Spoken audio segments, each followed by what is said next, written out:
If you want to make 2026 your best year yet, I have one challenge for you. Create more than you consume. I'll say it once more, create more than you consume. I want you to think deeply about this for a second. How much of our world's time and attention is spent consuming content across podcasts, Instagram, TikTok, YouTube, Snapchat, Pinterest? People are spending hours consuming content daily. And if you can leverage that attention and actually build something meaningful for yourself, where you can share insight based on your experiences and expertise, and you can actually service people where you literally couldn't be able to reach them otherwise. How beautiful is that impact? And why wouldn't you want to go about achieving it? Because I promise you, if you could actually follow through with that one commitment alone to create more than you consume, you walk out of 2026 feeling like your most confident, your most lucrative, your most successful, your most transformative self. Now, I know the number one question that you're gonna be asking though, June, this sounds great, but how do I go about doing it? June, I have imposter syndrome. June, I have insecurity. June, what if people judge me? How do I go about making a plan that I know will work? Well, this video is exactly what you need, because I am going to lay out a plan for you step by step. If you can follow in 2026, I promise you, you will be successful. Number one, I have to set expectations, because content creation is just as much of a mental challenge as it is a physical strategic challenge. I can give you the best strategy in the entire world. I can give you a tried and tested plan that has worked for myself and thousands of students all across the world that I've helped. But if you're weak mentally, you will fail, like you will fail in every other course of your life. So in this very beginning phase, for the first several months when you commit to content creation, it won't look pretty. You're gonna realize that it's actually harder than you thought. You're gonna realize that you're losing more followers than you're gaining. And why that happens is because when you start creating content on your personal account, a lot of your friends who may or may not be really good friends with you just might not want to see that part of your journey. And that's okay. You don't want ghost followers. You want them to unfollow here in this early phase. But that might mean that you start off at 200 followers, but then now you're at 180 followers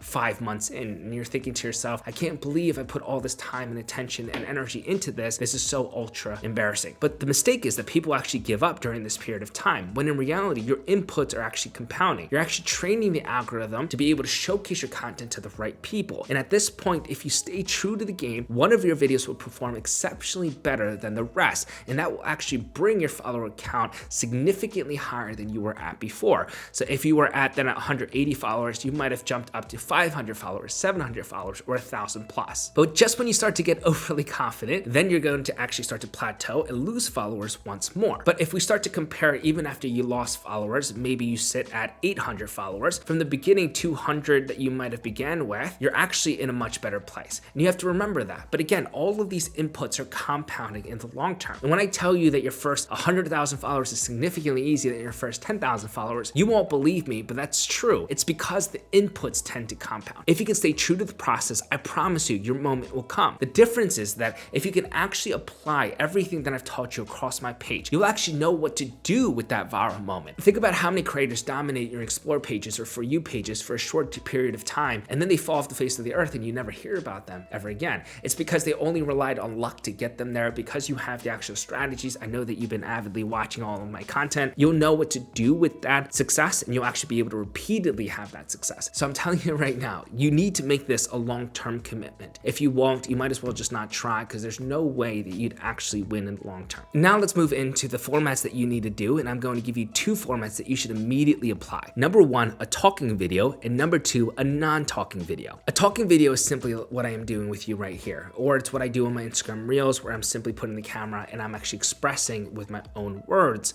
a message. These videos are incredibly important for highlighting your expertise, to be able to provide depth, to be able to build connection and trust, but they are much harder to optimize. Think about how many variables are actually at play. The ability for you to articulate a message that's strong enough, the ability for you to have particular emphasis on certain words, the ability for you to have inflection, the ability for you to be able to raise your volume and to slow down at certain times, the ability for you to have a specific duration, the ability for you to have a spoken hook, the ability for you to come naturally on camera and speak the language that people want to actually hear, right? It's messaging angles. All of that takes a lot of time and effort and experience to develop. So it's harder to optimize those talking head videos. However, they're extremely important, so you should be practicing them. Now, the second one, the non-talking videos, are extremely easier to optimize for viewership and just generally algorithmic success. When I think about a non-talking video, I think about B-roll, I think about text, and I think about music. There are many different ways to actually do this. There's a very easy way to do this. You've probably seen on Instagram Reels or TikTok, singular B-roll with text on screen, and those can be incredibly powerful and super easy for you to do. But again, significantly less variables for you to mess up. So as long as you have a good text there, a good B-roll, and you have music music that may be trending at that moment, you should be fine. Now, if we go and take a step above that, you might be thinking even carousels potentially, which have multiple frames, or you might be thinking about a silent film storytelling format. You have an ability for you to have story arc from pain, pursuit, and success. So they're gonna have more variables for you to perfect, but still it'll be easier because it's almost like a checklist of features that as long as you have, that your video will have a higher likelihood for success. So the reason why you should be doing those videos, because it's easier to get good at them and it'll actually bring on a lot of traction to your page, right? It'll be good for visibility. And then those people are actually gonna see your talking head videos, and that's gonna formulate even deeper connections. So they work well in tandem. Now, if you're thinking to yourself, Gene, I really hate talking in front of the camera, I would still advise you to give it a shot. But if that's still too uncomfortable, it's okay to start with just non-talking videos first, or non-talking, maybe some carousels, and then build your way into talking videos, because there are extremely important elements to a talking video that you just cannot emulate with a non-talking video. Now I want to talk to you about managing your intensity levels when it comes to content. And this is extremely important. I've been able to post a piece of content every single day for the last 6 years. And in order for me to successfully do that, I have to understand that every single piece of content does not have to be incredibly high intensity or high effort. You might see some cinematic content, think to yourself, that's high quality content, but you're actually quite wrong. Quality has nothing to do with production level. It has nothing to do with how fancy your edits are. It has nothing to do with how long you've been editing for. It has nothing to do with your equipment at all. It has everything to do with the perceived value from your audience's perspective. So when I think about value, I think about, am I giving someone a payoff? So does someone come and watch this piece of content and leave better because of it? Is there some sort of insight that they can take away?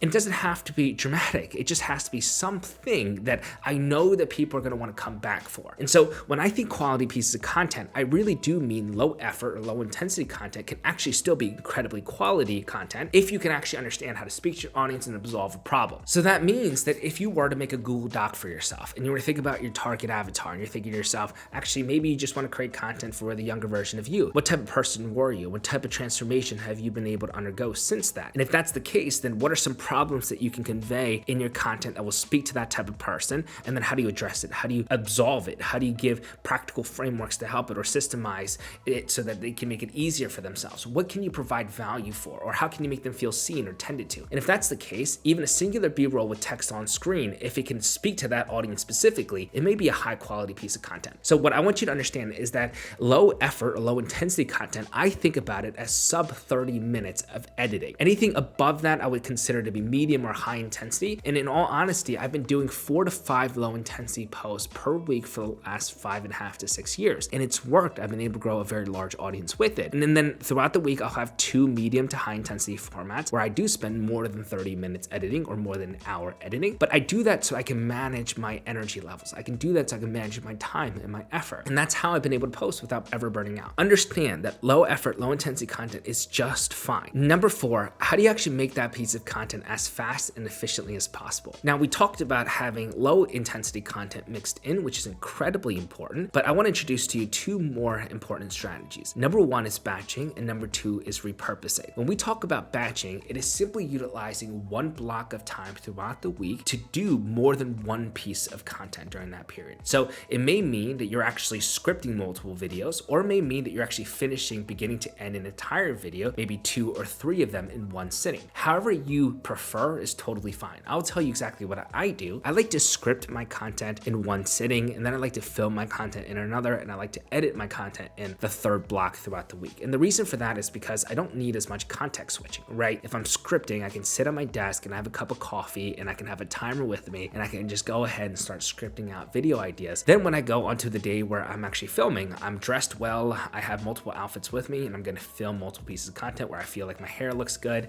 where I feel confident in terms of how I look in front of the camera. And then the 3rd day when I edit, I can just go ahead and again, sit on my desk and just edit, right? So when I think about batching, I think about how do you make this process as efficient as possible? And that's what I would personally recommend. Now, there is another part to this. You definitely don't want to batch too far ahead. I really think that if you're gonna ideate content or script content in a batching sequence, it should be about a week proactively. It shouldn't be more than that because content changes all the time and you want to be able to iterate upon your plan based on what has worked or what hasn't worked the week before. Then there's another talk about repurposing content. And you would be shocked if I told you that I had repurposed the exact 10 B-roll while working at my desk for the first year creating. So what I'm trying to share with you is that although I was posting every single day, I wasn't creating every day. Repurposing allows you to use the same B-roll that you filmed before, but put it in a new context with a different message or a different sound or potentially a different trend or maybe a different format altogether. And if you can do that, it feels fresh. It doesn't feel like you've been posting that piece of content before. And it allows you to save a lot of time. So if you were going to repurpose content, I would tell you right out of the bat to actually repurpose your B-roll. Your B-roll is probably the easiest thing that you can start filming in 1 day's worth of a block, maybe 2 hours long, and you can get enough B-roll for a full month's worth of content, no doubt. If that means that you're creating B-roll about lifestyle, or if that means that you're creating B-roll about working at your desk, or if that's B-roll that's with your friends or your family, or that's B-roll exercising or training, whatever the B-roll categories you want to develop for yourself, just go ahead and film 5 to 6 different clips per category for about 10 to 12 seconds each, and they can just be differentiated simply by angle or by what you're wearing or by location, and that'll be more than enough. Then you should label them into photo albums on your phone, and if you can categorize them that way, then it makes it super easy when you're repurposing because you can just drag and drop based on your script. Now, number 5, what everyone is always obsessed with, analytics. Now, I want to talk to you about how I assess my own analytics and how it's very different from what most people would say. I have always been somebody that cares about my mental health, about my longevity, about my joy for this process than anything else. The reason why I preface by saying that is